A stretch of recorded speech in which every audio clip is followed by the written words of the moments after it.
Hello everyone. Welcome to today's story. Alex waits for Tuna's answer, but will her heart ever open to him? His childhood friend John returns after 7 years.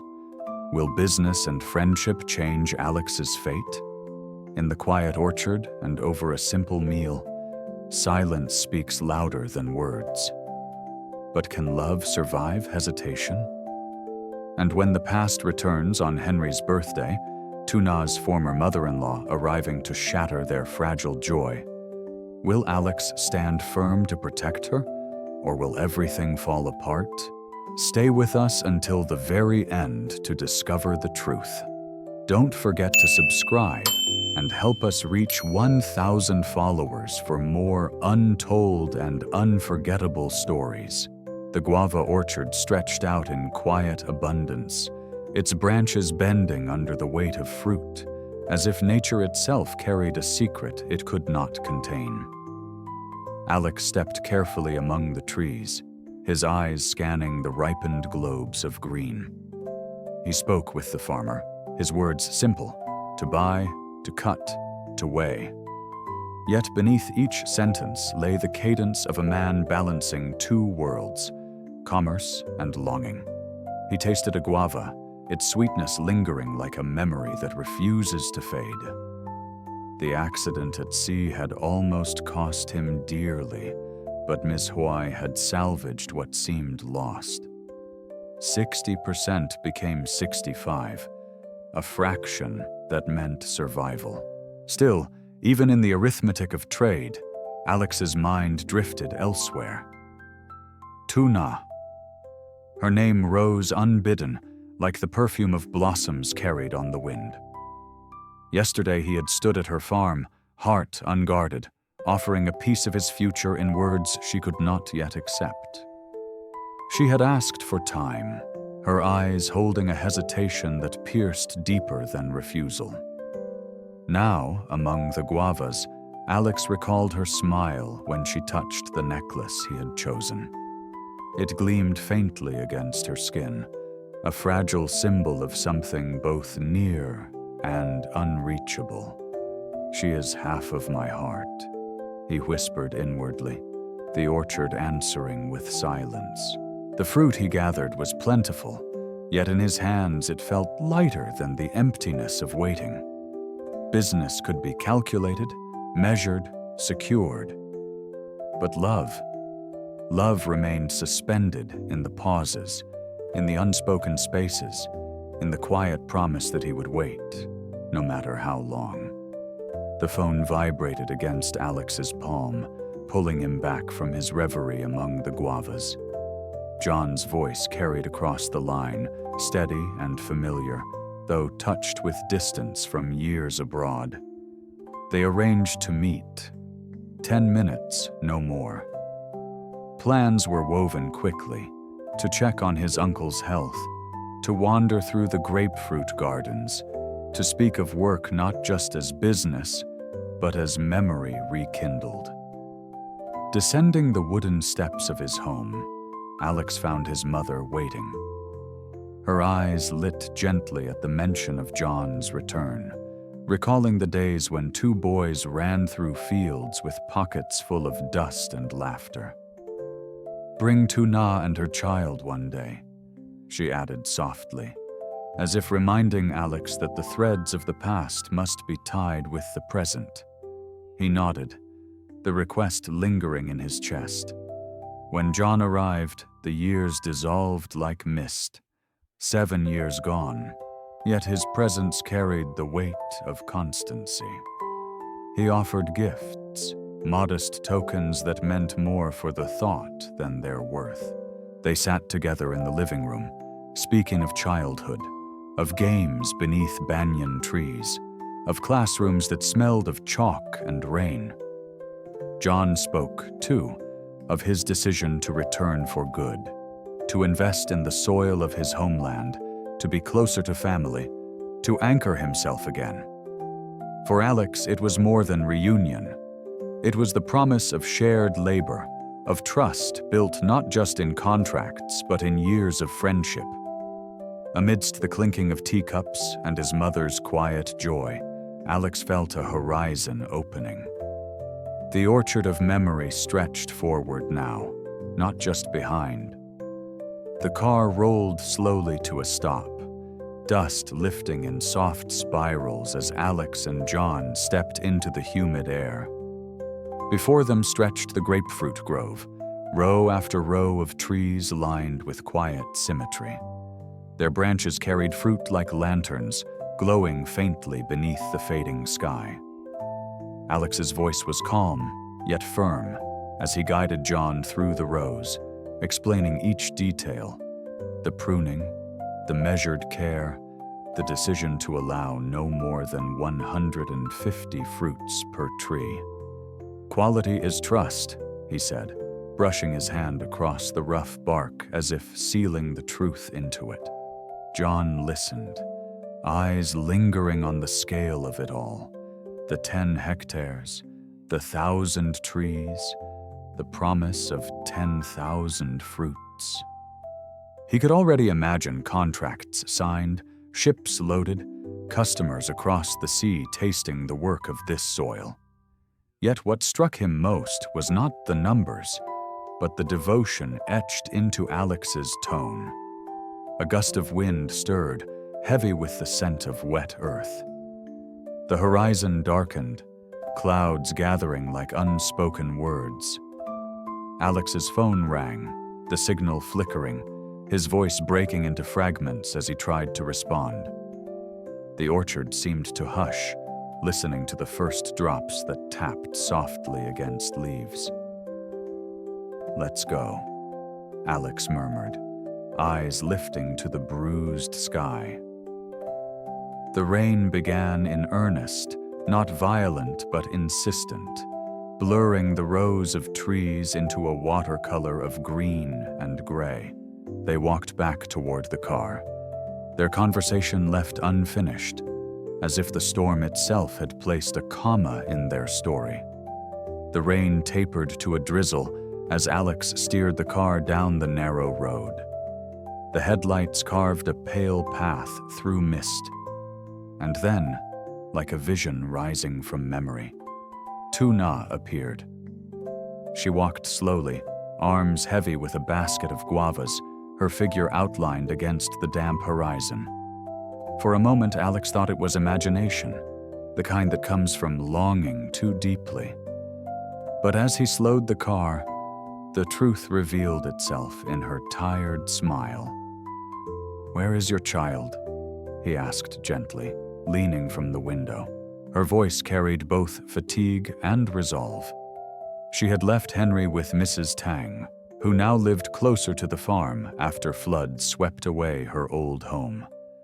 Alex's heart clenched, not only for the child, but for the quiet strength in Tuna's eyes, the way she bore weight alone without complaint. He insisted on driving her, the road too treacherous for weary steps. They stopped at Mrs. Tang's modest house, where the old woman greeted them with warmth. Inside, Henry slept peacefully, a fragile bundle untouched by the storms outside.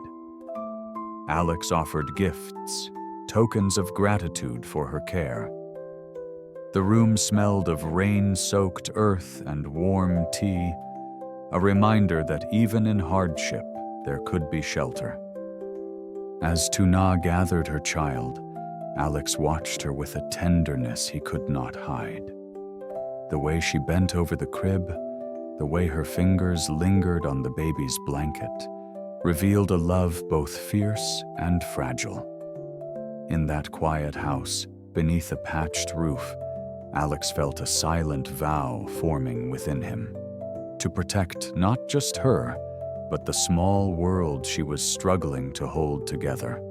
By the time they reached Tuna's farm, dusk had folded itself into the fields, and the air hummed with the gentle chorus of crickets. Henry still slept, his breathing soft as rain on leaves. Alex carried the baskets inside, setting them down with quiet care. The house smelled faintly of wood smoke and earth, its simplicity carrying a fragile serenity. "Stay for dinner," Tuna said, her voice hesitant, almost shy. The invitation held more than courtesy. It was a momentary surrender, a glimpse of trust offered. Alex agreed with a nod, his eyes softening as he watched her light a small lamp. Together they moved through the kitchen, her hands rinsing vegetables while his reached for utensils, their motions weaving into a rhythm unspoken. When they finally sat at the table, the meal was modest. A pot of soup, freshly cooked rice, and eggs from the hens outside. Yet in that moment, it felt abundant. Alex watched her serve, the steam curling around her face like a veil, and thought of how beauty often resided in the simplest gestures. "Eat more," he urged, sliding an egg toward her bowl. She smiled faintly, as if unused to being cared for, and whispered her thanks. Between spoonfuls, they spoke of his mother, who longed to see her and the child again. The words lingered, carrying weight, drawing them closer. No declarations were made, no promises spoken. Yet the warmth of the room, the soft clatter of bowls, the presence of a child sleeping nearby, all of it became a quiet covenant, a fragile thread binding them through the ordinary grace of shared supper. The meal ended, but silence lingered like the aftertaste of tea. Alex cleared the dishes, his movements steady, almost ritualistic, while Tuna checked on Henry, who still slept soundly. The lamp's glow cast long shadows across the wooden floor, softening the room into something intimate, almost sacred. Alex turned, eyes resting on the necklace at her collarbone. Its silver caught the light, faint but steady, like a star refusing to dim. "Have you thought about my question?" he asked at last, his voice low, more a plea than a demand. The air seemed to still. Tuna's fingers brushed the necklace as if it were a tether she could not cut. She drew in a breath, then lowered her gaze. "I've thought about it. Many times," she confessed. "But I can't answer yet." Her words struck softly, yet they carried the weight of distance. Alex nodded, though his chest tightened. He wanted to say more, to promise again that he would wait, but he stopped himself. Instead, he whispered, "Then I will wait in silence. Just don't turn away." The room filled with the silence thick enough to drown in. She lifted her eyes, and in them Alex saw not rejection, but fear.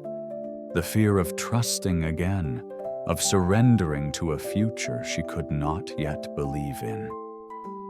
No storm raged, no tears fell. Only the delicate ache of hearts that reached for one another across an invisible divide, caught between longing and hesitation. And in that fragile pause, the promise of love became not words, but endurance. The farm was alive with gentle laughter, the kind that belongs to children's birthdays. Paper lanterns swayed in the breeze, their light falling softly across Henry's small face as he sat in Tuna's arms, curious eyes wide at the flickering candles before him. For a moment, it felt as though the world had finally stilled. Pain, distance, uncertainty all dissolving into the glow of a single flame. Then the door opened. The sound was sharp, cutting through the laughter. Standing there was Tuna's former mother-in-law, her presence as heavy as storm clouds. Her voice, firm and cold, carried accusations that pierced the fragile air. She spoke of duty, of family, of bonds that Tuna could never truly sever. The sweetness of the moment soured, and silence swept over the room. Tuna's hands trembled around her child. Her lips parted as if to speak, but the words faltered. Years of endurance seemed to weigh her down, pressing her into helplessness. The birthday candles burned lower, their wax dripping like seconds wasted. Alex rose slowly, his chair scraping against the wooden floor. His gaze did not carry anger, but steadiness, like a tree that does not bend to the storm. He did not shout, nor did he fight with words. Instead, he stepped closer to Tuna, standing beside her as though to shield her with nothing but his presence. His hand brushed hers, a quiet anchor amid the storm of voices. The confrontation did not resolve in that instant. But in the silence that followed, Tuna's eyes glistened, not from fear, but from the fragile hope that maybe, just maybe, she would no longer have to face her battles alone. Alex vừa lo toan công việc nông sản vừa mang trong lòng nỗi nhớ Tử Na, người con gái chưa thể đáp lại tình cảm. Cuộc hội ngộ với John, bạn thân thuở nhỏ, mở ra cơ hội hợp tác kinh doanh lớn, nhưng trái tim Alex vẫn hướng về Tử Na. Giữa cơn mưa trong vườn, anh càng khao khát sự bình yên bên cô. Gặp lại Tử Na trên con đường, Alex đưa mẹ con về cùng bữa ăn giản dị ấm áp. Trong khoảng lặng, anh lại khẽ hỏi, nhưng Tử Na chỉ ngưng xin thêm thời gian. Đến ngày sinh nhật Henry, quá khứ ập đến. Khi mẹ chồng cũ xuất hiện, phá vỡ niềm vui, liệu Alex có đủ kiên quyết để đứng ra bảo vệ Tử Na và Henry không?